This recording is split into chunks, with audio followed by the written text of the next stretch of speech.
Coming at you from Scratch Wolf Studio, it's that time again to rage across the internet. It's your very favorite Werewolf the Apocalypse podcast. As always, I'm your host, Porter. Sitting across from me, the major domo of terrible, Mr. Daniel Tyson. Hey, everybody. And coming at us from the Lone Star State, it's verified camp counselor, Mr. C. Jason. How you doing, CJ? Doing good. How about y'all? Good to see you again, bud. Doing all right. Doing all right. C. Jason, I like that. I like that. Was good. That was good. Verified camp counselor. Beautiful. See, I did the Friday the 13th thing was what was going on in my head. Oh, it was good. I liked it. Like, as soon as I decided on C. Jason, I'm like, well, C. Jason Voorhees, camp counselor, that's where we're putting it all together. Oh, God, that's funny. Oh, I hope that doesn't stick. We'll find out. Yeah, that's fine. You know what's? I mean, if it sticks well enough, I might have to get Smash Mouth as a soundbite to be Smash Mouth Jason. I kind of love that. Kind of do, too. Yeah, you know what I just learned, and I don't know why I didn't know it before, because it's been around for 30-something years. And also, how come you never told me? Maybe you did, and I'm just stupid and I don't remember. But the Jason mask? Or is it the Michael Myers mask? No, it's the Michael Myers mask. That's why I confused myself. But the original Michael Myers mask was like the Captain Kirk mask for Halloween from like that time period that they just spray painted white. Yeah. They cut the eyes and mouth holes open just a little bit more. Yeah. Yeah, it's a William Shatner mask. Everyone knows that. Except me, apparently. Also, that movie came out in the 70s. I know. I mean, I should have known. Fuck. Why did I not know that? I don't know. Like, I feel strongly I didn't tell you because I think that's such common knowledge I wouldn't have had to. It's like one of the things that pops up on every little top 10 horror facts of movies and whatnot. It's up there. Doesn't have to be Michael Myers. No, it's true. Specifically. It's up there with the orgy scene in It. Mm. It's like whenever someone brings up Stephen King's It, it's like, you know, in the book there's an underage orgy scene. Yeah, everyone knows that. The whole planet knows it, and you're the only one asking to see it on screen, you weirdo. So fucking. But like I was told, I was like, "This, what the hell are you talking about?" And I, started typing in Google. It didn't even make it all the way to finish typing out the text, and it came up immediately. I'm like, "Well, son of a bitch!" And then the other guy next to me is like, "No, I've never known that either." So I'm like, "All right, well, at least I'm not alone on this." So you found the one other. You just happened to work with me. Look at that. Perfect.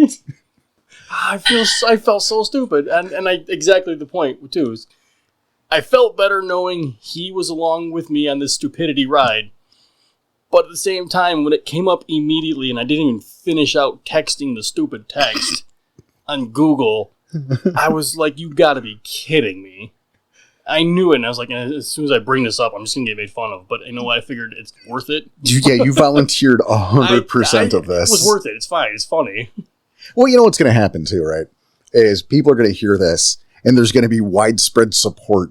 People are going to pretend they didn't know this since they were like 8 years old, so they can give Danny some backup. Yes! People like me, damn it. They do. They like you better than me. That's maybe if they do, it's out of sympathy. It's not that I was saying that, but I was heavily implying it. He makes fun of Danny so much. Just because Danny plays the victim card like crazy. Guys, poor me. Porter's picking on. Porter's picking on me again. You hear the shit he cuts out of these shows. CJ, you want to back me up here? Oh yeah, there could be probably an entire blooper reel, maybe, of Daddy giving it back just as much as he takes. What? Or inviting the shit flat out. I'm a nice guy. Like that thing about his mother earlier. I was hoping you forgot already. Why would I ever forget this? Oh, shit. I'm telling a story about how Lucy Lawless fucking slipped out of her top during a hockey game like 20 years ago. And then he goes, she looks just like my mom. That's not And I'm like, I know you little scamp. That's how that happened. That's not actual audio, but it was close. Close enough. Yeah.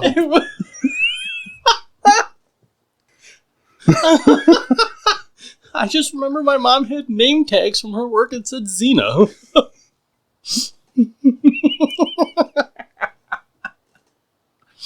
How the fuck did we get here? Jesus Christ.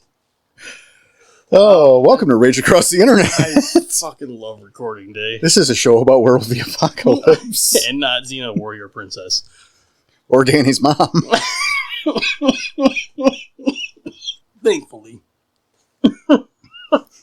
So if it's your first time here, welcome. Oh boy. We really do talk about werewolf. Yeah, I'm sorry. I know We'll this. get there. I just take a minute. Oh yeah, we like to have our own fun. But of course, this is the show where we discuss various aspects of Werewolf the Apocalypse. It's a game we very much love and enjoy, and we're glad you're with us. Yeah, and thanks for being here because we love sharing it with you guys. It's true. Also, we hope y'all had a good Thanksgiving. I'm a little upset no one sent me any leftovers, but that's fine, I guess. Wow. I'm just saying. But the Timeverse says otherwise. So see, and that's the thing is the Timeverse is on our side right now. Right now. Because we did the math, Uh-huh. and this is going to be out on the 28th, Right. right? Like this is the last one before December. So we're not in December yet. We discussed this. Mm-hmm. Because we might have some news. I don't know if I want to say this because then I have to do it. Oh. Right? Oh. You know, we're going to put a little gap here so you can just cut this out if we don't end up doing it. Okay. All right. So because December is literally next week at this point, or in a couple days, we are timely, right? We're ahead of the game on this shit for a change. Uh-huh. So is a fun little Christmas thing, I guess. Yep. I don't know if it's fun. Fun's the word. It will be for you. If you do it, I don't know. We're looking at a discount over at the Ko-Fi not for Tangled Webs, because Tangled Webs is really cheap already, Yes. but for the Hard and the Easy. We're going to knock that down for a little discount for the holidays. Like, we know that one's a little pricier, that bundle. Yeah. But it's also aggressively longer than the other ones. Yeah. Almost doubled in time. Well, Guilty's, what, 9? Okay, so not Yeah. doubled, but it's still significantly larger. Yeah, like, and here's the thing is, we Numbers. didn't do the math on the runtime because of aggressive laziness.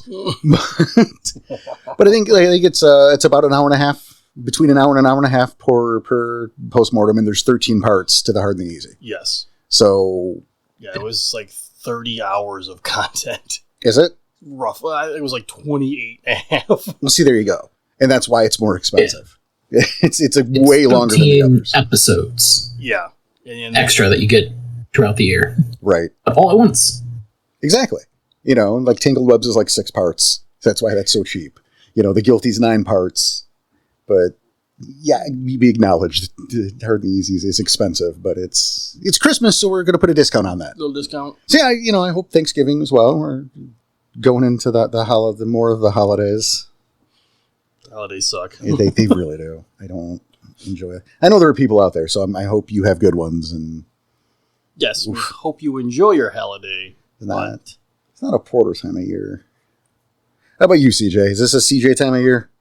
Time that I get to see most of the extended family. Sometimes that's good, sometimes it's bad. Just depends on who shows up. I like that. Or who wants to show up.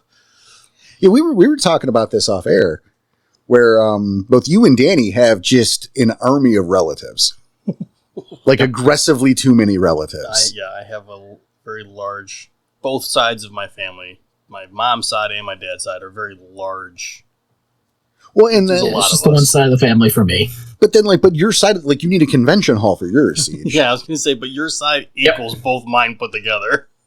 Right, and like there's some sort of mystical law that there can't be more than 5 porters, and more than 3 of them can't be in a room together at once without violence breaking out. I was going to say there's more than 2. There's a time limit on that. More than 3. Oh, gee. So you can have 3? But Yeah, that's what I'm once saying, the you can 4th have- shows up, there's a time limit. there is a time limit. It's like Sonic the Hedgehog, the first one. Like when you're starting to run out of air underwater, that starts playing. And Gotta run into a bubble. you do. You have to run into a bubble to stay safe. The upside of this, though, is that of like the 4 porter, like I guess there were 4 of us. 2 of them are dead, is the thing. Oh, look at that. So it's just me and my mother. We're the only ones left. So there's no more worry of danger. If you're in the same room, there's no more time limit. Right, like it's totally fine. But or there is a time limit. It's just extended. Depends on how much we have to drink. That's the thing. Porter and Porter's mom were kind of pals. Yes. Like you've met her. Yeah. You've sat in a room and drank with us. Yes. She's a great person. Yeah, she's awesome. We're friends. Like we don't do the hierarchy. We're just pals. We have a lot of shit in common, and that's why we're friends. Absolutely. And so we will like if I go up to or down there to visit, we'll crack open, we'll do some cocktails, we'll do a couple bottles of wine, we'll sit there. We used to smoke cigarettes, listen to music and bullshit. I remember. Fucking argue about the Rolling Stones for 10 minutes. And that's all fine. But like 4 bottles in. Recipe for disaster. Yeah, you start to push each other's buttons occasionally. Not always, but sometimes. You think I'm just going to fuck with you a little bit. I'm going to fuck with you a little bit. Just to see how far you can get away with it. Right. Like once in like 5 times, it'll turn dark for like an hour. It'll be all right. Wait, did you bring red wine or white wine this time? Oh, fuck it. Both. There's a lot of vineyards down in Virginia, man. They got a stockpile. Oh, you bought the red? Oh, then we're definitely not talking politics this time. Oh, the fucking holidays. Oh. So yeah, we have I guess that's enough business. We talked about Ko-Fi. We gave them there's a little discount on there for the show. Did we? Is that part of the? I mean, kind of. So yeah, I mean, again, the holidays coming up, and we hope that it's a good time for you guys, but we know it can be a trying time. Not my favorite time of year, but what is my favorite is awkward segues. And if you have a favorite thing also, maybe that favorite thing could be supporting us. that is a hell of an awkward segue. No, I practiced. I didn't. But yeah, one wheel's way too big, one wheel's way too small. In this one of them's a fucking square. I don't even know how this happened. But we're just going in an awkward zigzag circle. I thought it would be funny. But yes, if you are a fan of the show and you'd like to help out, there are many ways you could do that. And first and foremost is word of mouth. The more people you can convince, you can trick into tuning into this nonsense. Not really a trick. Oh no, it's totally a trick. And then we make them laugh a few times. Okay. Or it's whatever. Not stupid if it works. That's fine. Pretend it's Dead by Daylight or that you're fishing and just put a hook through your friend and get them here to listen. Or you're pulling a Clockwork Orange and making them listen. Excellent. So that's the first thing you can do is just word of mouth, get more people to listen. Hopefully you're fans of what we do, so make other people be fans of what they do through violence or trickery or hooks or square wheels or whatever you need to do. But another great way is, of course, the 5 stars, 5-star reviews. Yeah, it's weird. And here's the thing: like the 5 stars is nice, sure. And thank you, and it helps with the algorithm. That's not like a us thing, but like if you want to take the time to actually type a review to get other people, that'd be great too. Yes. It's a thing that helps. I don't understand why that is what is necessary for the algorithm. Well, yeah, because it's all the algorithm. It's what it is. Like 3s and 4s and 2s, none of that shit matters anymore. People only care about 1 or 5. It's only extremes. These are bullshit at this point with the algorithm. Yep. So just 5s. If but 4 more of them if you want to do a 1. Just do 5 instead. And then tell us just why. Just do 1 5 times in the same review. Yeah, so on the same review though. Yes, it's got to be the same review. Wait, 1 5 times that would suck. But no, if you're doing the same review, that's fine. No, that's why we're working around it. This is the show. This isn't the show. This is the pre-show shit. And the other thing, of course, is we have our Ko-Fi. If you were in a position, and you would like to make a monetary donation to help support us, what we do, help cover our costs, buy the occasional lunch, a little emergency fund in case something happens, knock on some wood. Oh, yeah. Nice. But you can do that either a PayPal donation fine, but also through our Ko-Fi, which is ko-fi.com/rage across the internet. And there are a couple tiers there. We have gifts we give. You can sign up to one of the tiers, and we have rewards, little thank yous. The monthly rewards are great. Yep. We have our movie night for our general backer hangout, backer night, which is a great time. Shitty movies, good camaraderie, drinking, having some snacks. A lot of laughs. Oh, big time laughs. We have the gamer team where, we do our... That happens a lot, but never officially. There's not official nights for that. It's just, it's just whenever we're on. Yeah, but it's more often than you'd think. Yeah, I'd say 4 to 6 times a week. How about that? I think that's accurate. Siege? Yeah, that's pretty accurate. I make a point to do a couple hours of gaming every day. Almost every day. Mm-hmm. So that's good. And then, of course, we have our postmortem series. Which we talked about and we love doing. Yep. And our final is the NPC of the Month Club, which is a personal entry. It's rewritten, kind of a remastered version of my NPCs. Oh, man, and they're getting good, too. They're getting good. You hear that? There's an implication there. I don't know. I don't love it. I don't love it, CJ.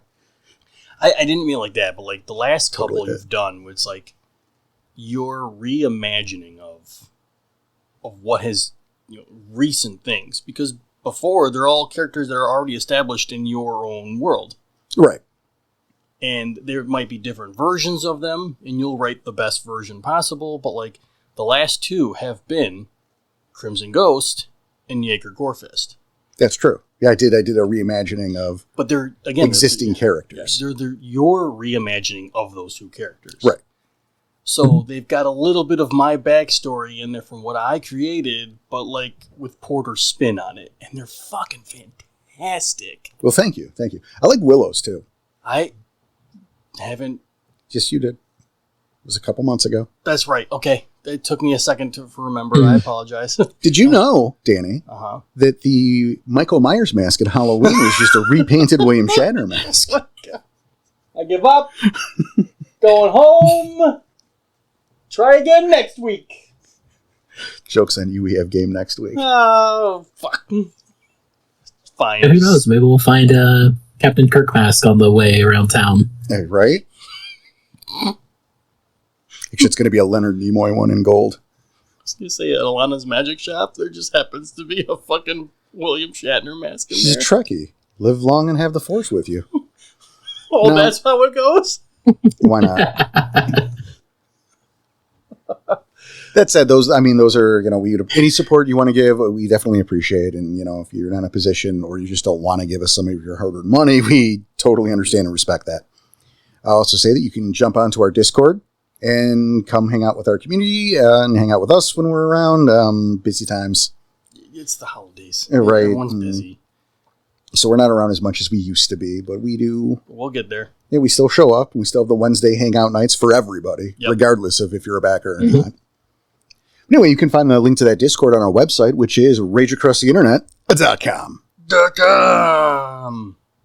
.com. That was a weird one. Sorry. I was going to say, what you just did? Yes. Well, you turned into the Hulk. A little bit of Special K there. The Hulk. Special K, Special Hulk. So without further ado, because this has only been a half hour. A little less. 20. Well, hopefully we can shave. I'll cut it down. Yeah. Oof. There's a lot one. There's a lot one. We're on the air, folks. People want to listen to this. But however, let's get this show on the road after. Yeah, we got a show. We do have a show. And here's the thing.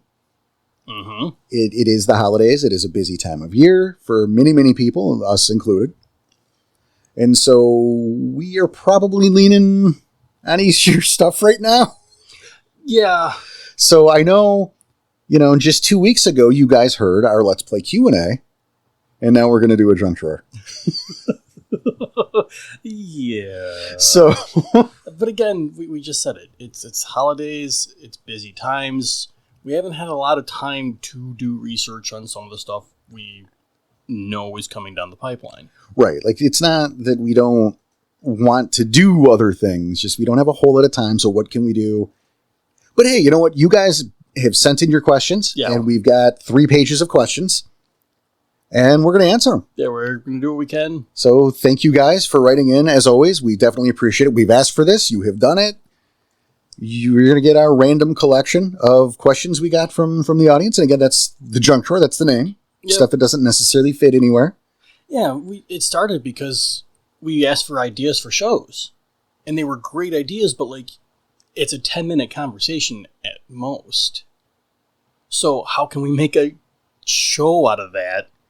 We just add them all together. That's how. Yeah, we take the questions and boom. So, and now CJ's here joining us. So without further ado, Danny. All right. Let's open that junk drawer. First question is from Mashira. What is your favorite part of the Werewolf of the Apocalypse lore? Gentlemen? Favorite part of the lore? Mm-hmm. That is... There's a bit there that I could point to, but is it like the lore, or is it like the meta plot lore? Because 2 different questions, potentially 2 different answers? Then give them both. Yeah, that's the question as written, so take it the way you want to. Yeah. Okay. Going with the meta plot lore, I enjoy how it's primarily there to give you that background flavor that you can use to, enhance your own story. And I think if I had to pick a specific part, it would be, the easy answer is the Storm Eater part, because that's the entire Wild West setting and one of my favorite settings for the World of Darkness now, apparently. But probably the death of Morningkill, because that leads to some very interesting shenanigans that can happen across the entire Garu Nation. And now you're talking Jacob Morningkill, not Isaiah? Correct. Okay. Whichever one came before Albrecht. I don't remember the exact name off the top of my head. Yeah, it's Jacob. Okay. I was just double checking, because, you had Isaiah Morningkill in the Wild West. Oh, see, I forgot about that part. True. I forgot about that. Also, so yeah, Jacob Morningkill's death, because, like I said, a lot of room for just shenanigans to happen thanks to Garu power vacuum. I don't want to say I agree with you, but I like that part because I often forget about the Wild West version of that. I say version, but it's still meta. No, that's cool. Okay. If I were to answer the second question of just lore in general, it's got to be all the stuff to do with the spirits, all the just in-depth lore and mechanics involved with the spirits that just lead to a lot of fun. Okay. See, for me, it's maybe this is a cop-out answer, right? Mm-hmm. But I want to say yes.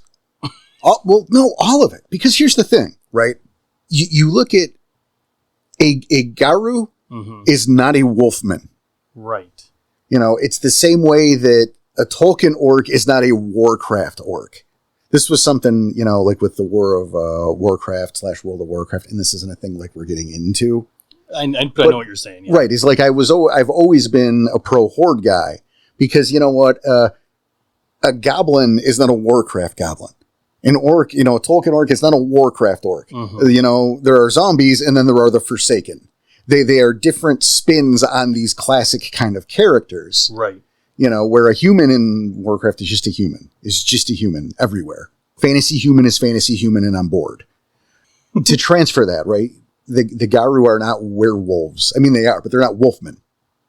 Yeah, and I know what you're saying. The fact they're their own spin. Right. The fact that you have the different forms and you have the auspices of the tribes and those cultures, the integration of the spirit, all of that put together, that's what brought me in. That's what keeps me in. That's why I love that shit. And yeah, there are other versions of that now. Mm-hmm.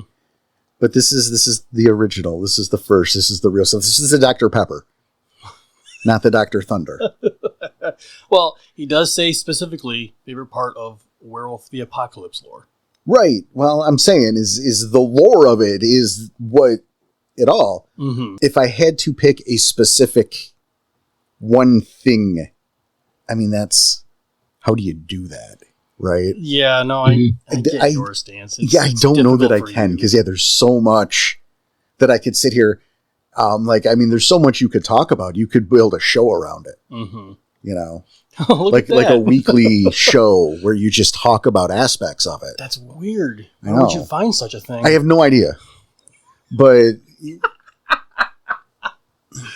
maybe it's a cop-out answer. It's the one I have. You know what, though? I can appreciate the answer because it shows your appreciation. I appreciate your appreciation. It shows your level of love for the game. Appreciate that. Look at that. Full circle. I'll say more of a broad term that I really like the cultural part of it. I enjoy the inter-tribe politics, if you will. Mm-hmm. I like how each tribe has its own culture. I like how each tribe has their own conflict with each other. How each tribe has and how they deal with conflicts outside of themselves. How they deal with conflicts within themselves. General terms, I think that's fucking fantastic. I love to see stuff like that. If you want to go more of a specific, I like the Amazon War. I like Gogol Fangs first. I love what he's done. I love the leadership of that. I think that's fantastic. And not only what he's done, but bringing everyone he can to help and push that war to gain the advantage. Oh, excellent. You know what? I think I have a better answer now that I've gotten a moment to think a little bit more about this. All right. Sure. It's simply just the underlying themes of, like, hope throughout the lore. Like, this is the world of darkness. Everything is shit. You are a Gar, you're probably going to die screaming at horrible agony. Maybe long before your friends do, or with your friends, or long after, who knows? But ultimately, it is that fight for just one more day. There's a chance that maybe what you do could be what needs to be done to save the world. There is the chance. There is the hope there. It's the world of darkness, not the world of grim darkness. Interesting. And it's something that I feel that can be expressed a lot more in Werewolf because, well, at the end of the day, yes, you are monsters, but you are still human to a sense, where, like, with Vampire, it gets really depressing a lot of times when your humanity's a baked-in stack and it's just going away. Or if it's that thing that you can express as much or as little as you want to, does your character, like, actually let themselves have that hope versus just bottling it up to do the job that needs to be done. Yeah, that's fantastic. I think it means so much to the game. It's such a big part of it that people often forget. It sometimes gets pushed to the wayside. Well, it's also like that idea that, you know, the Garu are the good guys. They are the heroes. And people sometimes forget that or look at it through a different lens. And it's like, well, they're not Superman, right? They're not rescuing kittens from trees. They're not always doing the right thing, but ultimately they are the altruistic force in the world of darkness as it stands. Mm-hmm. You know, they're not just out for, they're the ones trying to stop the end of the world. Right.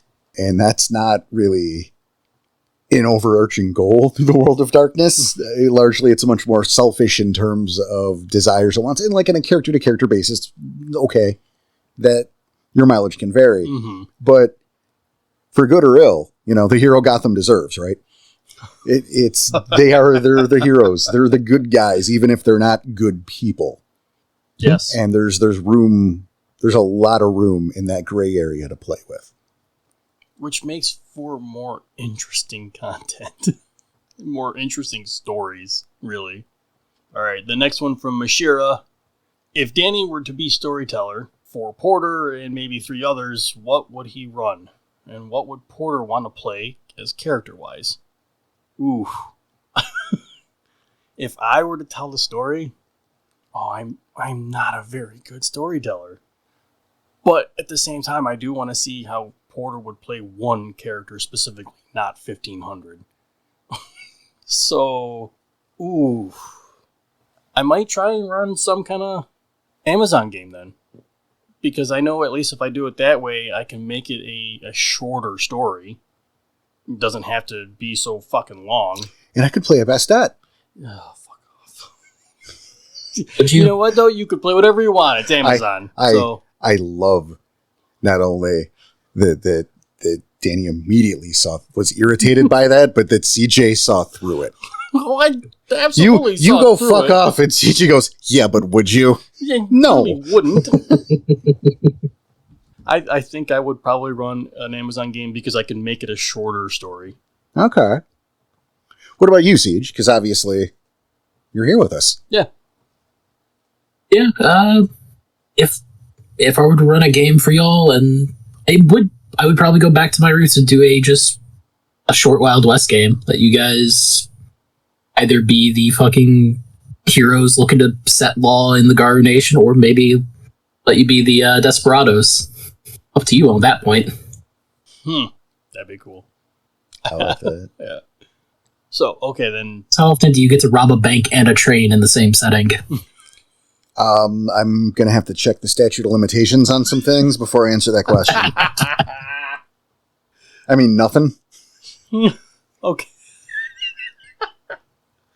So if you were to run in an Amazon game, what would you play? I don't know. Maybe Maybe a Silver Fang Ahran who has come down there to bolster, he's there hunting renown, obviously. Okay. Probably someone, the details would have to be, you'd have to decide, obviously, how advanced. Mm-hmm. But I think I would definitely want to skew for someone younger and idealistic and looking to be the big damn hero who comes down there and teaches everyone how a Silver Fang will lead and save the day. Just totally the fuck in over his head. Oh, that's so... Oh, wow.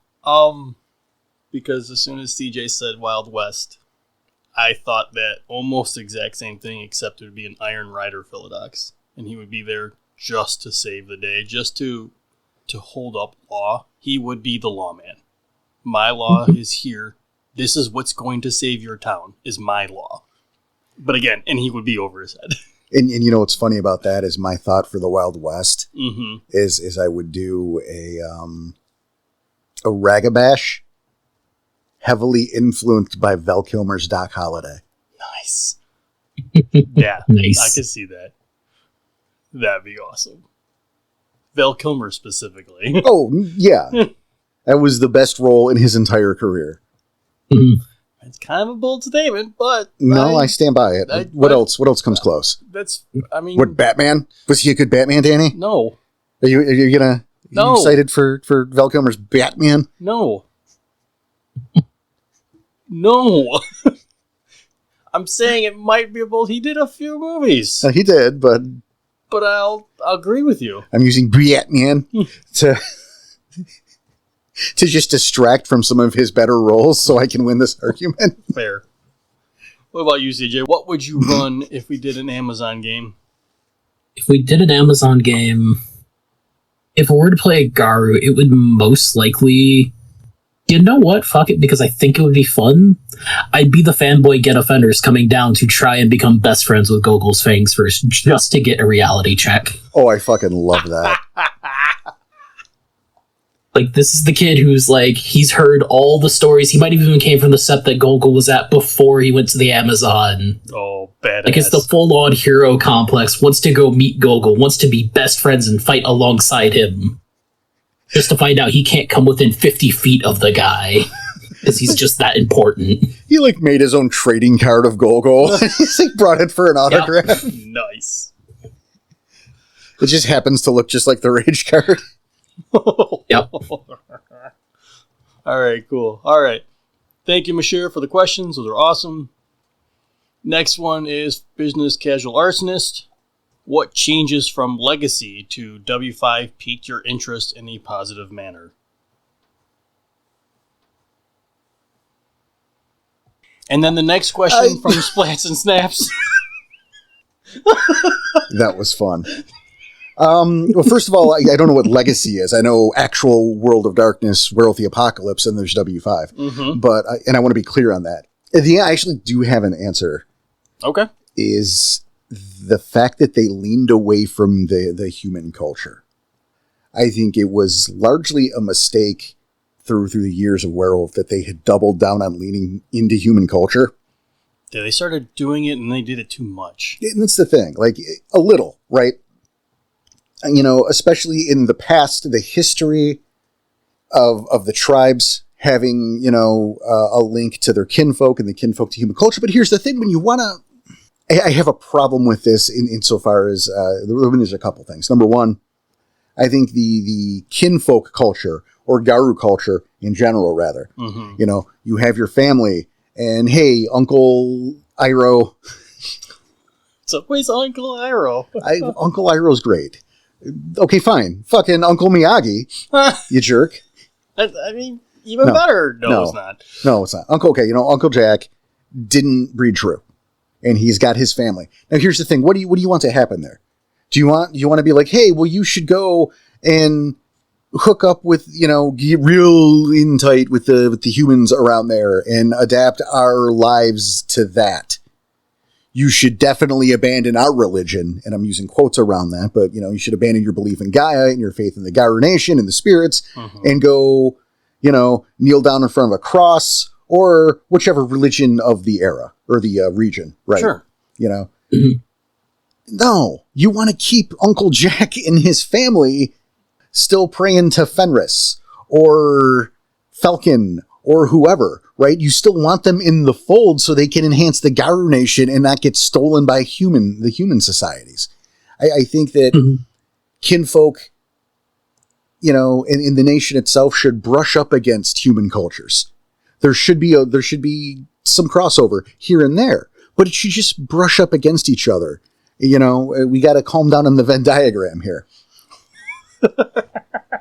It's a problem I have in the fact that, and I don't necessarily agree with the way it's done completely in 5, but I think the leading away, especially in modern day, from human culture is a step is a right move. It was a smart move. It's just, if you do that, you have to replace with something else. They did a lot of taking stuff away and not replacing it with anything. Yeah, that's the bummer. It was a good idea, poor execution. Yeah, yes. Gentlemen, do you guys got anything? It's okay if you don't. I mean, I kind of have just that. It's appreciative, again, of going away from human culture and making its own thing, because it is its own thing. It's not humans. But, I mean, until we do our own little thing about it, that's kind of it right now. Well, and see, that's the thing too, right? Because I think when you lean too far into it, and we've seen examples of leaning too far into it. Oh, yeah. You know, the human culture or these human concepts, right? That it's like, you know, if you want the back of the box and say, well, the Get of Fenris are the Viking werewolves. Well, that's not... How many Vikings are running around today? Right. Number one. Yeah. But, you know, for just a back of the box trying to get someone interested as a starting point, I can understand that kind of rationale. But, yeah, number one, how many Vikings do you see running, you know? We're pitch the tribes all in under 30 seconds. That's the kind of description you give. Right. Yeah, it's, you know, what is it? That's the thing, is that they didn't replace it with what... I feel like I don't want to say too much either. Because, again, we have stuff coming up. Yeah, Danny kind of just unveiled that. We're kind of working on stuff. That's it. That's all I'm saying.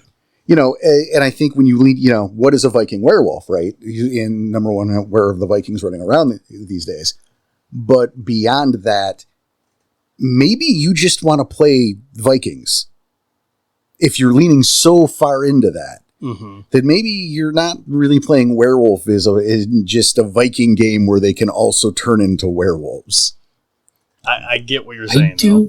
I do have a possible answer for this, and it's just the idea of, not that the Umbra is hostile, but it's harder to get to, because in the modern day, that gauntlet should be, with how much scientific research and everything has increased and how just much the cities have exploded I'd imagine the gauntlet's damn near impassable in some places, and they do have the inclusion of a little right for making it easier and possible to cross the gauntlet.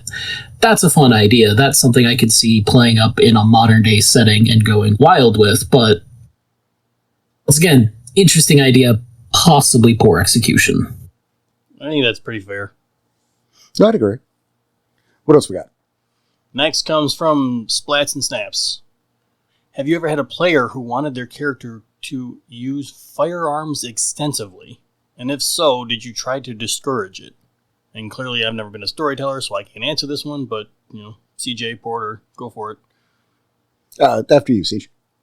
I do have one player in the Wild West at the moment who is trying to use firearms almost exclusively, but it's more of like a opening gambit with they fetished up their firearms a little bit, so they do some extra effects, like one strips away potential soak dice where the other one does a hard hit.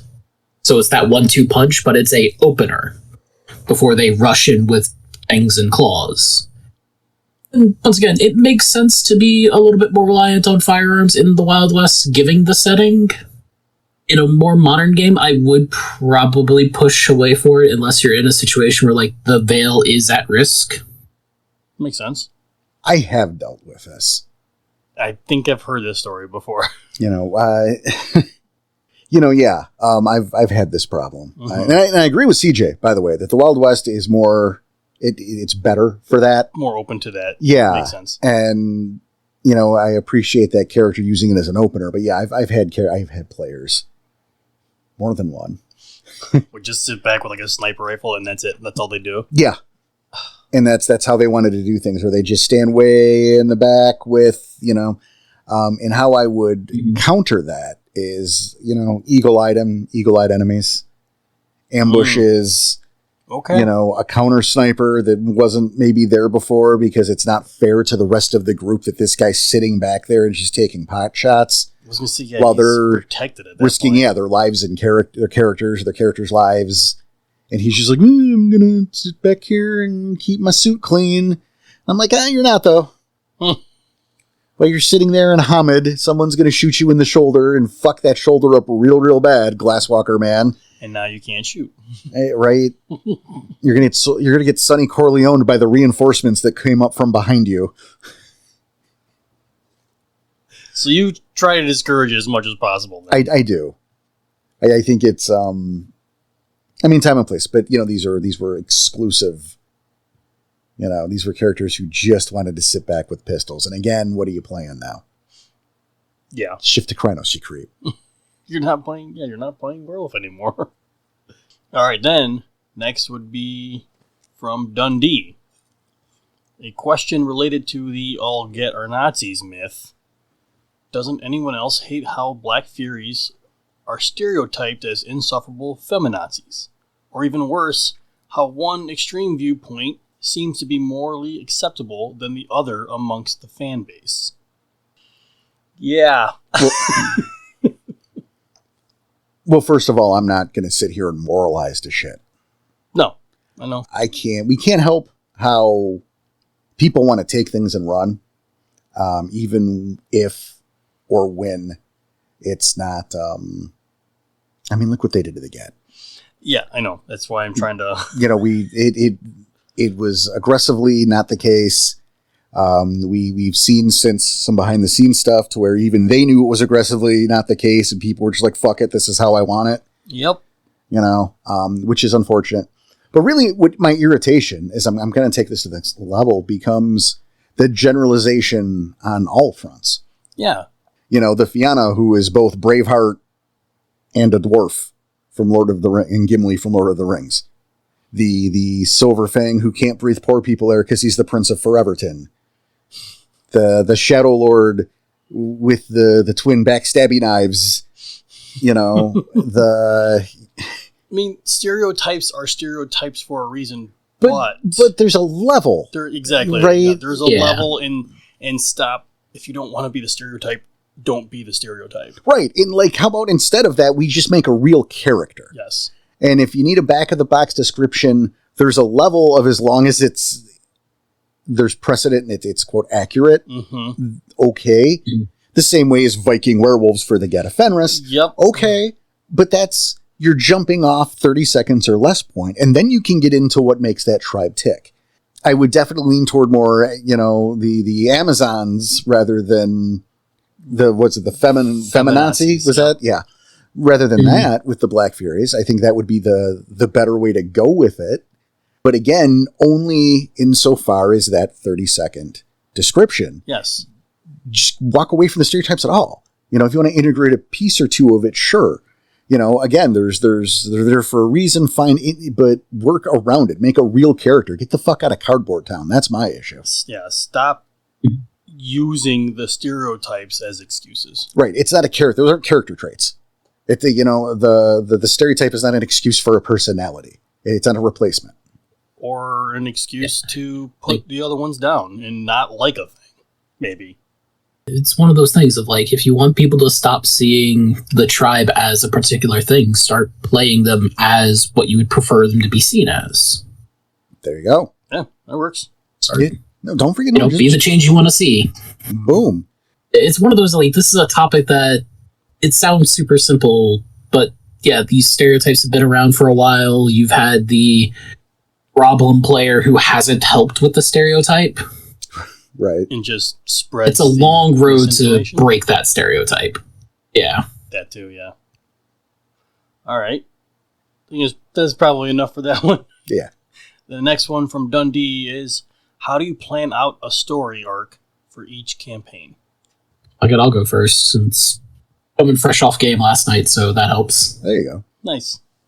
But yeah, for me, mostly with planning it out is I do start with a beginning and end point. And occasionally I'll put, like, if I were to actually write this out as like a fucking map, I would start with my beginning, my end point, not the ending, but kind of how I want it to end. Like if there's certain NPCs who I know are going to be dead by the end, that would be like established in the end point, like where is the villain? What are they doing potentially? All very rough, loose, and like I could make it a solid ending right now if I wanted to, but it's that let me give some time just in case the players do something I was not expecting. And once I've got those 2 points, I can at least signpost a little here and there for a major beat or have a few scenes just off to the side to be pulled in whenever they feel appropriate. Porter helped with one of those recently that we can say Gundam helped inspire. But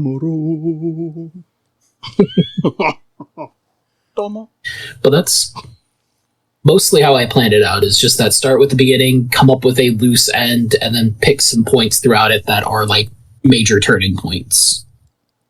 For me, I skeleton it out. We've talked about the guilty and that I did have a specific ending in mind, but that was a exception to the rule.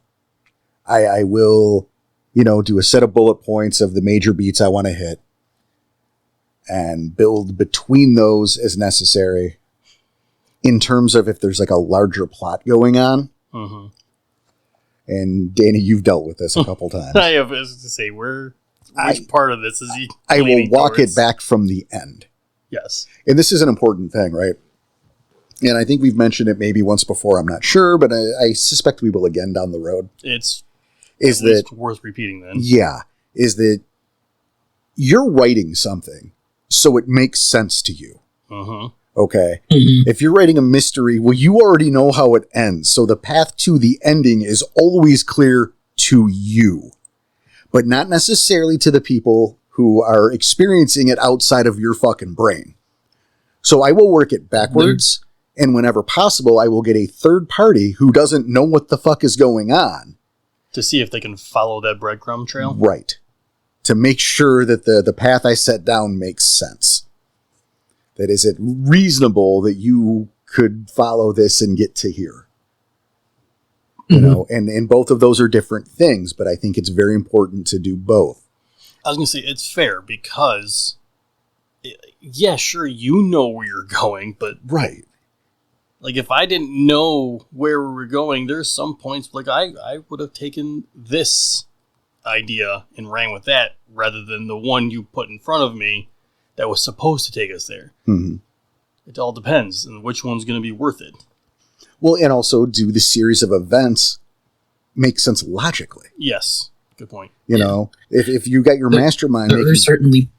Go ahead. Oh, I was going to say, like, when you're writing this stuff or planning this stuff out, there are certain leaps of logic that you make without ever realizing. Oh, 100%. And especially if it's some a large scheme from the villain, like some Xanatos Gambit type of scenario. You know, you're pushing those dominoes. You have to make sure they progress logically. And part of that also is understanding the motivations of your villain. I was talking to a member of the community, our Discord community, which you can join through our website, ragecrosstheinternet.com. Thanks, CJ. No, just leave us hanging. It's fine. I didn't hear it. Sorry. Thanks for listening to the podcast. We got him. Yeah. No, I was talking to a member of the community. You know, I don't want to, but he asked me to look over what he was doing and give some advice and some thoughts. And I'm looking, and he's got a scheme going. Cool. And I'm reading the thing, and there's a ritual going on, and I ask how the ritual works. He's like, oh, I don't know. Like, they don't need to know. I'm like, no, they don't need to know, but you need to know. As the storyteller, you need to know how a thing works or why a thing works. And what for. So you can, So you know the repercussions, you know how it's thwarted, even if they don't know, even if they never find out, you need to know how it works so you can use it properly. Mm-hmm. And that's a big part of it. Know those motivations, know the whats and whys, even if it's not going to come out in game. Yeah, you don't have to get too specific with it. Just know what, where, and how. Right. And why. Like it's not enough to know that Vermilion is going to betray this person, for example. Like that's all you're going to know. Yeah, but why is he right? The reasons matter. It's kind of related there. Yeah. No, I get it. I absolutely get it. That, with that ritual example, if you know how it works or why it works and stuff like that, if your pack is ever at that dead end where they have no idea where to go, let's say for the ritual you need exactly 12 puppies. What if they find a signpost with suddenly 5 or 6 different missing puppies that weren't there earlier? Where'd all they go? And here's a potential clue for your pack to find that you might not have originally planned if you didn't know exactly what the ritual entailed. Exactly. And to pogo off of that, always be wary of the 12 specifically puppies for sale signs. Mm-hmm. Anyone specifically selling 12 puppies is suspect. Don't do it. I'm not even going to ask you why. Just no. Because the ritual 11 is okay. Pay attention. 13? Yeah. 11's okay. 13, little bit sketchy. 12, nope. Okay. Never 12 puppies for sale. All right, then. Jesus. Next question from Spoons. What is the most heavy metal thing you have ever done in a game of Werewolf the Apocalypse? I don't even know how to respond to that. I don't know what qualifies. I will say that I once played in a game that took place at a Rob Zombie concert. It was ridiculous, and it didn't make sense, and it was somebody's first time telling a werewolf game. Not a game at all. This guy was a D&D. He was a DM. Wow, okay. And it was really bad. Because D&D does not translate. Sorry. Well, sure, but it involved a member of the pack getting captured. And he was taken to the Rob Zombie concert and tied to a chair and left alone in a room. Okay. Meanwhile, the rest of us had to go find him and felt the lead to the Rob Zombie concert. And so he woke up and was in the room tied to a chair. Tied to, not chained, not tied with rope. So he shifted forms because he was alone in a room and then left. Yep. That's how it goes. And then... You guys heard this concert too? Sweet, let's rock out. Yeah, then we went to the Umbra and we saw some Banes and we killed them. And apparently they had made Rob Zombie or White Zombie. So they all turned into the cast of Revenge of the Nerds when we killed the Banes. This was a thing that happened when I was 16. And I did not write this. I want that to be abundantly clear. This was not me. So I've written some dumb shit. My first year was, we might get into it later, but oof, does that count? I don't really think know. that counts. I think he's looking for like the coolest, like heavy metal, like yeah. Yeah, but see, but if you don't like heavy metal, so that's not a compliment. Okay, so Yeah. let's I pretend. don't know how Spoons feels about heavy metal, so I don't know if he's like, is this the most hardcore thing, or is he like, is this like, does he mean volume? I think Does it's he mean hardcore or weight? intense. Yeah, I think let's it's pretend. hardcore or intense. I just don't want to put words in his mouth. Well, let's pretend. The most hardcore, most intense thing you've done in a game. So there was a white zombie shit. You guys go. I'll go with something that Jaeger Gorfest did. And I don't know about it being heavy metal, but it was probably one of my favorite things, at least, is I had to talk to an elder, but to even get an audience with that, it was a rank 6, I had to complete a challenge first, and it was a first blood. And again, had one arm. Was okay. Number one, that was not against him. Number two, you did not know he was rank 6. I just felt those were minorly important. Okay, those are both. You solid didn't beat up opponents. a rank 6 guy, is what I'm saying. Okay, yes, And I don't want you to send that suggestion out to the world. okay, You didn't. That did not happen. My apologies. I will rephrase to get the audience with this high. I knew it was a high ranking. Yes, you knew it was an elder. I knew it was a high ranking elder, and then to even get an audience with him, I had to complete the challenge first. And then one of his pack mates, was a challenge to first blood. Yes. Was it one of his pack mates? It was Ape Hanger. Okay. Because it was Philodox on Philodox. It had been a while, so. Which was kind of funny, being Philodox on Philodox, and it was a battle challenge. But again, Jaeger Gorfest had one arm, and the challenge was for any one of our pack to complete the challenge. And I was doing it with one arm, and I was laughed at. And I still won. With quotes around one.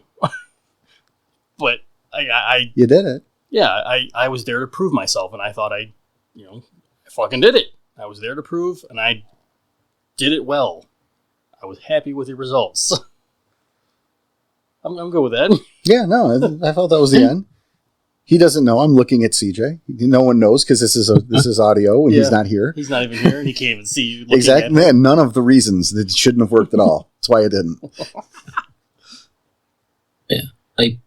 I have one moment from whenever I was in Ghost Paul's game that came from inspiration thanks to a gift that I had recently picked up on a character.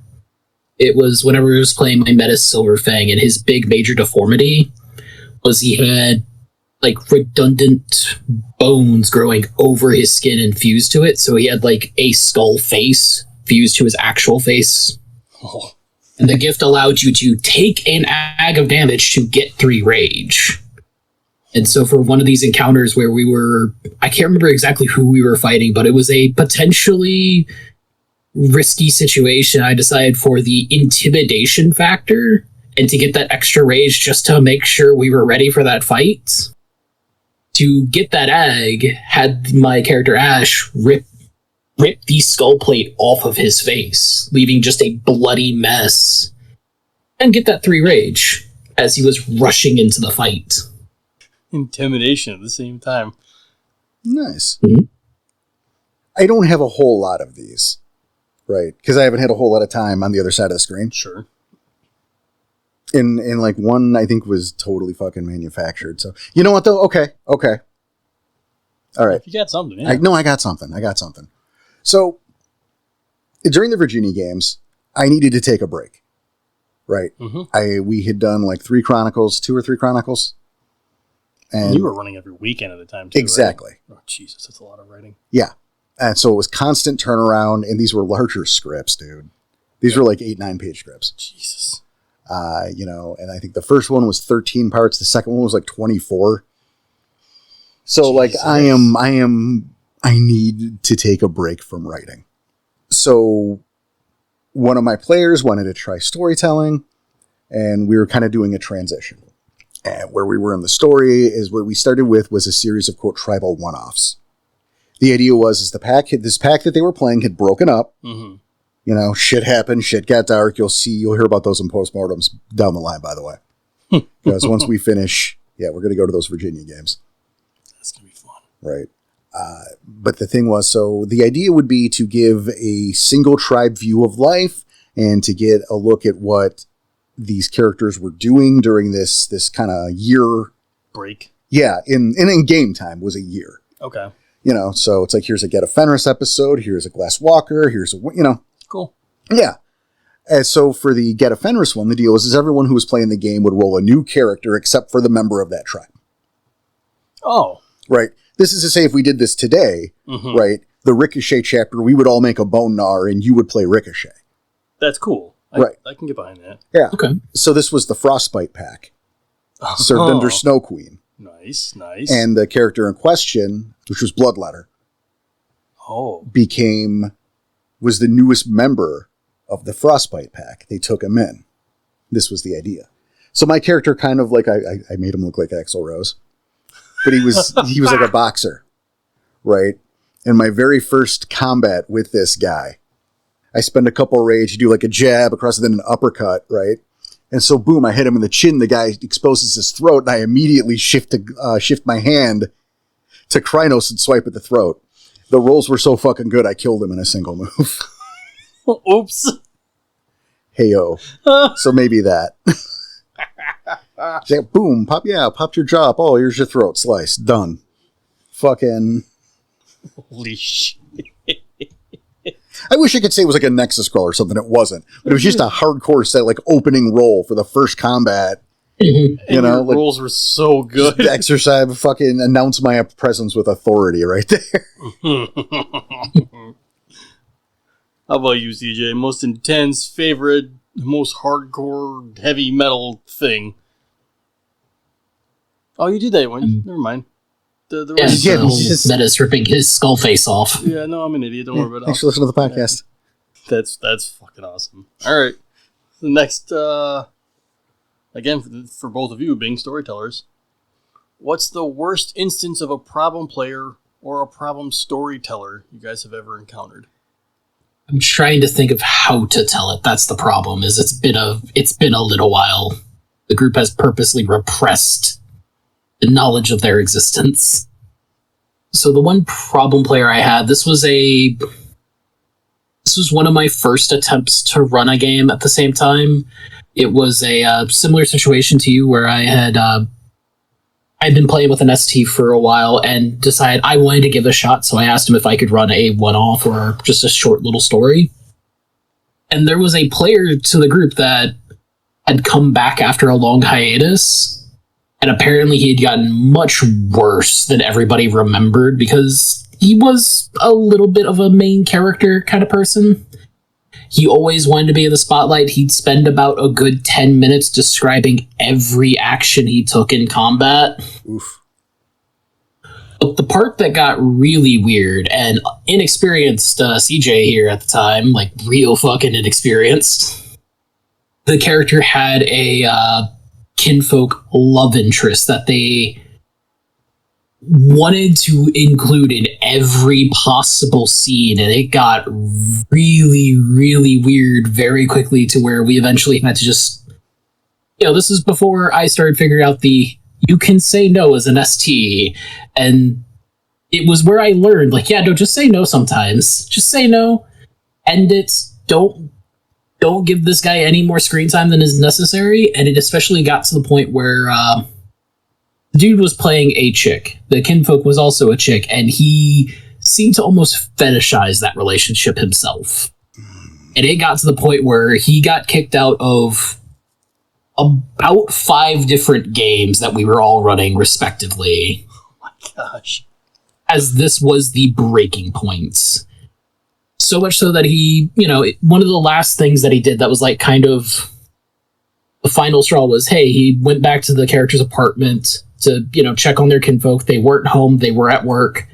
He said he was going to leave a note, and he wanted to spend the next 5 minutes describing exactly what he wrote on the notes versus, like, let's get on with the main mission that you waylaid because, yeah, you guys were in town for the moment. And that was kind of the final straw before he got significantly worse and was immediately ejected from the game. Like, we didn't even finish the game with his existence there. He got killed off after he had been kicked from the server with how bad he had been getting. Oh my god. Don't do that, people. Yeah. I mean, there's a lot of moving parts, right? Mm-hmm. Mm-hmm. I have never endorsed, and maybe even, I've never even understood, that let's role play my imaginary girlfriend. It's, I like, if you want to do that in your private, I don't care what you do in your personal life. right. And that largely goes full stop. Yes. Like, I kind of don't even care if you're secretly a murderer. Just maybe don't touch kids. I think that's where my line is. But other than that, I kind of do not care what you do with your home life. We're not here for that. Probably just don't hurt people in general. But I also maybe don't care if you're secretly, like, if you're Dexter, I don't have a problem with that. That's just live your life. I don't care. But I don't want to. I don't understand why. I don't understand it, and I don't need to. I just won't put it in my I games. was gonna say, but don't put it on other people. Right. In front.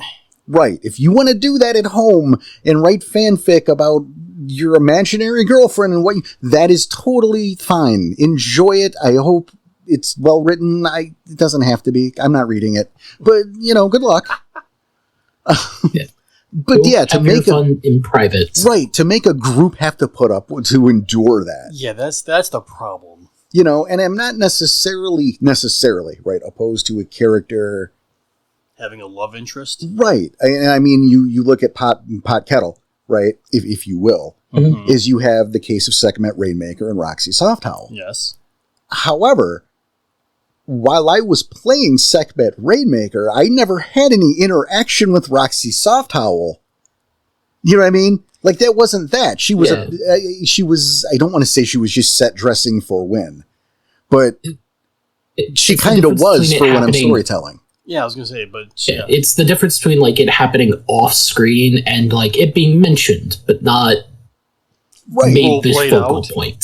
Right, like, the relationship between Sekhmet Rainmaker and Roxy Softhowl, I think, is very important for NPCs. Yes. Not for when I'm playing that character. Because I want to play Werewolf the Apocalypse and have fun adventures and not pretend to make out with an imaginary person. And yeah, it just goes back to what it was in the book. Was it second edition? It's in the Afterword second edition is what you're talking about. The Afterword, yeah, thank you. The Afterword of second edition. This is Hamlet, not Romeo and Juliet. It's simple. But I mean, that didn't answer the question, though. That was not the question. It was. I don't. CJ's answer. Yes, it was. But I'm responding to CJ's answer. It wasn't. Yeah. Yeah. I don't. I've seen a couple in my days. Normally it hasn't been very severe. I had someone who needed to have their gifts. When can I get this? When can I get that? When can I? This was especially irksome because the gifting question was gifted a Spriggan, which is a level 5, right? and they were level 2. When can I get it? Never is when. Never. Like, are you kidding me?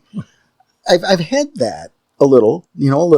I had my very first game. I had a problem player because he was the storyteller and he resented that anyone else wanted to try. That guy. So he refused to play. Like, he played. He had his character. Mm-hmm. But it's like, all right, you guys start in your apartment. I don't know why they had an apartment, but this is like the first, it was just run with the premise because no one knows what we're doing. This is the very beginning. That's fine. And he's like, well, I'm going to read the paper. I'm like, all right, well, there's a phone call. Phone rings. Going to have the SEPT call. They need help. I'm just going to read the paper. Phone's ringing. Yeah, I'm going to ignore it. Well, I'm going to unplug the phone. So see, in the mid 90s, you didn't have Selma phones. You had Selma phone. Yeah. You had what's called like a rotary phone. which plugged into your wall. And then, like, you had the receiver, right? Like, you have your phone now, and you got the part where you listen to and the part where you talk from. And then there was a cord that went to another part, which is where all the numbers were. So many people. You are laughing. There are people who are just baffled by what I'm saying. I know. That's why I'm laughing. Is because I know there are people who have no idea what the fuck you're talking about. Right. Yeah. Luckily enough, I'm not one of them. Oh, you're close, man. You're close. Oh. Oof. Okay, not that close. I apologize. So, that was a thing. I had Clearly, that guy just didn't want to play. No, he didn't. It had to be all about him. And sometimes you get players that need the game to be all about them. Sometimes you have people that will like throw fits if they don't get what they want. And, we all get a little upset sometimes. We are only human. But it's... You remember, there are other people who are playing the game with you. And you're not the main character. It's a group effort. I think there are YouTube channels devoted to horror stories. It's not werewolf horror stories, but... I think that's fair enough. Yeah, that guy sucked. What's funny is he was the one. I tell that story about how I got started in werewolf. Mm-hmm. He was the guy. Oh. And so what ended up happening, right? Because every time I tried, he'd do that. He just wouldn't participate. He would just go out of his way to fuck. And it was like, I think I tried like 2 or 3 stories, and they weren't... I'm barely going to call them stories. I mean, again, you're starting out. So. Yeah. And again, my understanding wasn't great. I had never played any type of RPG. And then you factor in the amount of information. Mm-hmm. The amount of information available wasn't what we have today. Mm-hmm. Right? We were excited for when Player's Guide 2 came out. Yeah. So what ended up happening is he was a guy who had the storyteller's book. He had the screen. I think I bought the Player's Guide. Okay. It was Player's Guide 1, mind you. And then I bought the Cairn book, and I got the Get book, and really what ended up happening is I got my hands on my own copy of the core book and the screen, and then we never spoke to him again. Holy shit. Yeah. Once I had the stuff that I could run, the rest of the group was like, okay, we can be done with him. At that point, good, because it's what's best for the group. And if he didn't want to be part of the group, why are you bothering? I really wanted it to be about him. The game's not about any one person. It's about the fucking collective. Get it together. All right, next. Next is from Tracer Smith. Yeah. How do you run making a fetish? I'll take this one first, because take that, CJ. I've been making you go first for a bit here. Fetish making, it's a pretty long and involved process, and I think it should be. Right? It's important to, you're not going to role play the downtime per se, because we live in a world where our time is valuable. Mm-hmm. And, again, I come from a Warcraft. That sounds so stupid. But, I played a lot of WoW back in the day, and I stressed it back in the day, like the vanilla version when you had 40-man raids. Holy shit. And I've talked about this before, but it's the thing is there's a level of time management that's important when you're coordinating 40 fucking people. Yeah. This is also, but this applies to other places in life, because here's the thing. If you are the one person, right, you're a minute late to a raid. You're 40 minutes late. Right. You are not 1 minute late. You have stolen a minute from everyone there. You are 39 minutes late. Yeah. Well, yours too. So yeah, you're 40 minutes late. It's you have to be, it's everybody. It's not just you. Mm-hmm. So it's that kind of thing, right? You can't dedicate 10 minutes or 20 minutes or an hour, or I should have done that in reverse order, in a game to, I'm whittling this piece of wood that I found in a glen down to a figurine of our pack totem. Not only can you not dedicate that amount of time to that, how bored is the entire planet? I am whittling. Just to say, much less the other 39 people are waiting on you. Dex crafts. Okay. You shaved some wood off. Whittled it, if you will. Let's have a Dex crafts. It's another wood shaving. Let's do it again. Oop, you botched, you broke it. Let's start all of this process over. You can't do that. But, you make a point to have your characters or your players specify they are dedicating time to doing this. Yes. Right, in their downtime. I would suggest you have roles made representing the level of craftsmanship and of care and of progress done in that off time. So just a couple roles. The big stuff happens when you get to the details. Right. Let's say this figurine's done. Okay, you have whittled it correctly. You've done pretty good. It's a good representation. Now what are you doing with it? Okay. Well, this is an owl. Okay. All right. So we're going to soak this in the blood of like a rat. Okay. For a couple days, but we're going to keep it bathed in moonlight. Or we're going to soak it in moonlight so maybe you find the right spot and you make sure the character goes to check on it. Right. But even then, that's a small thing. Then it's time for the spirit. And then the negotiations, that's what you spend time on. That's what you role play. I was going to say, that's kind of more the important part. That's what's... Well, I think it's all important, but it's the interesting part. Okay, fair. The rest is about being creative and clever, sure. But now it's the negotiation. And I recommend you look at Hammer and Clave, because this really talks about fetish creation. Yeah.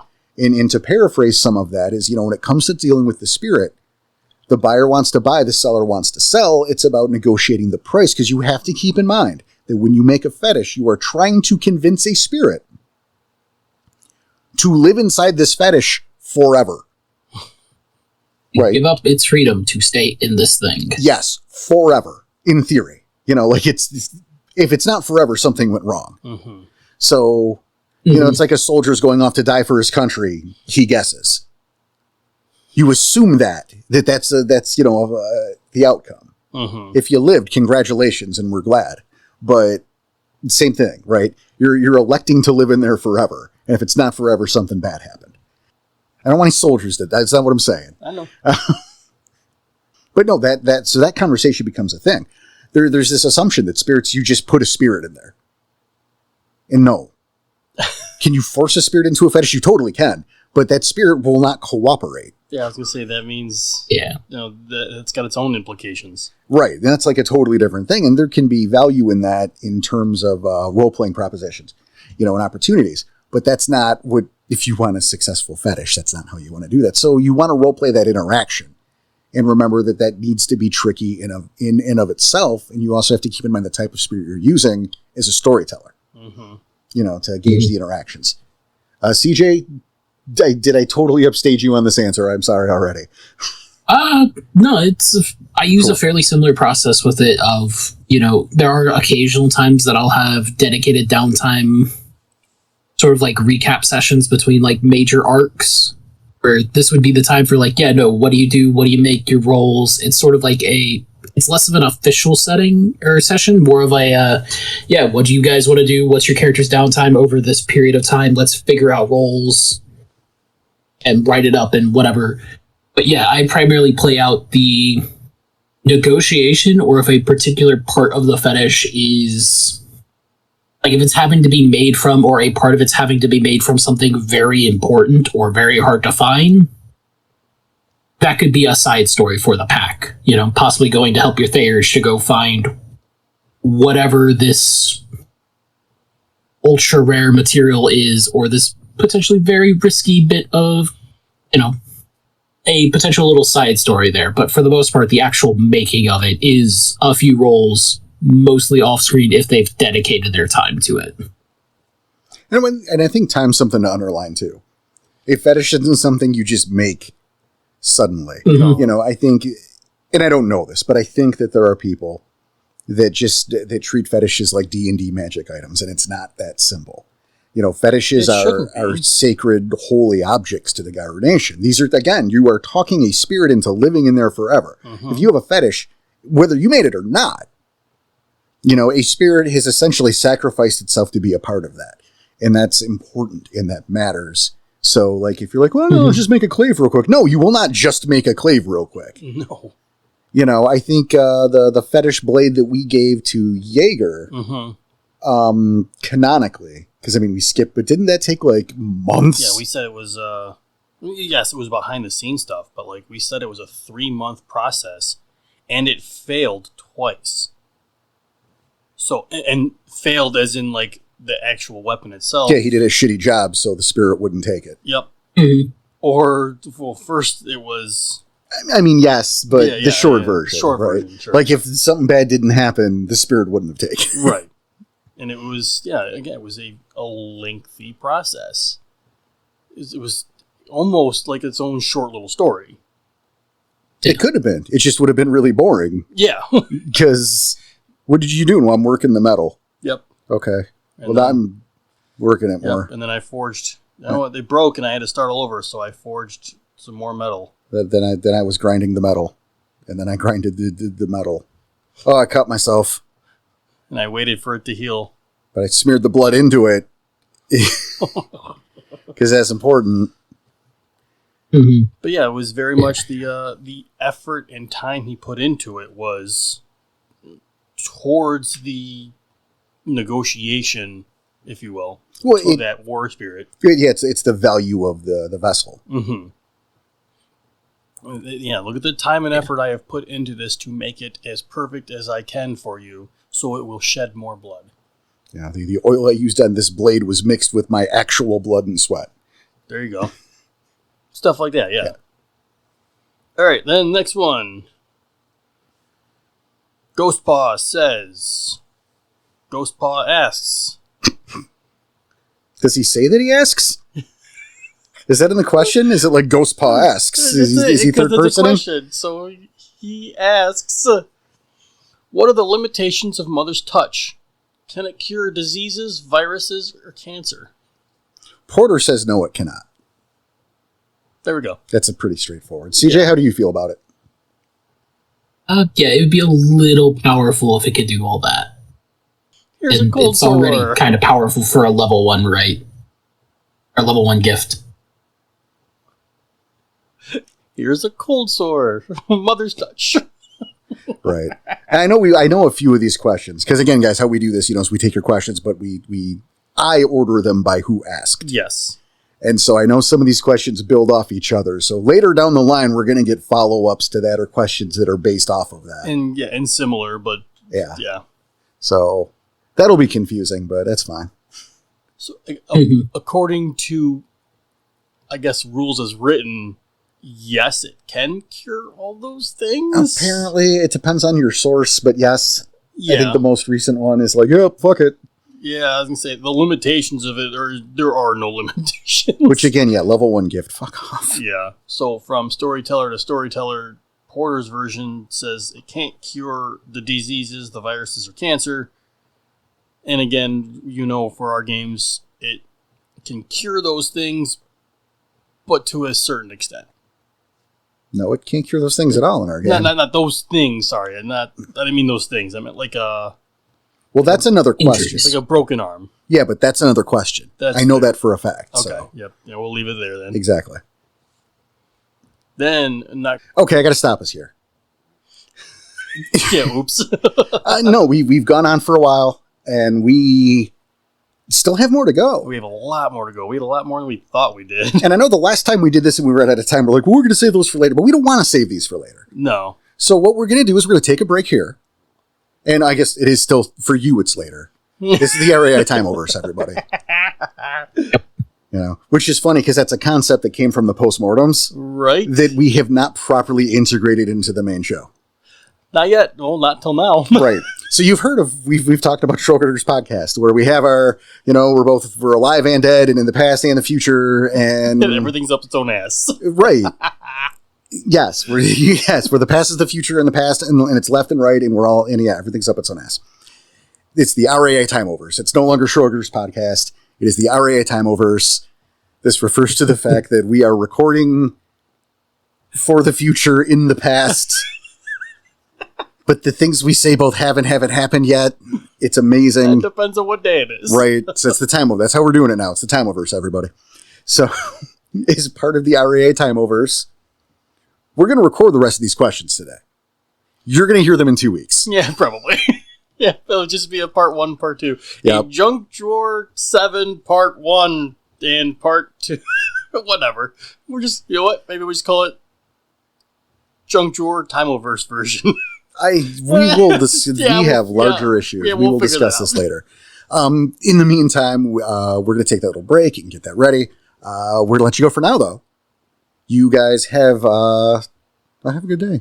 I mean, that's not normally part of our thing, but you should have a good day. That's important. we wish good things for you. Yes, all of them. But I will say, on behalf of myself, Mr. Daniel Tyson, Mr. C. Jason. Yes. I guess now. Perfect. At least today. No, we want to say thank you for listening. Thank you for all of your support. Take care of yourselves. Take care of each other. Keep your claws sharp and your head in the swivel. See ya.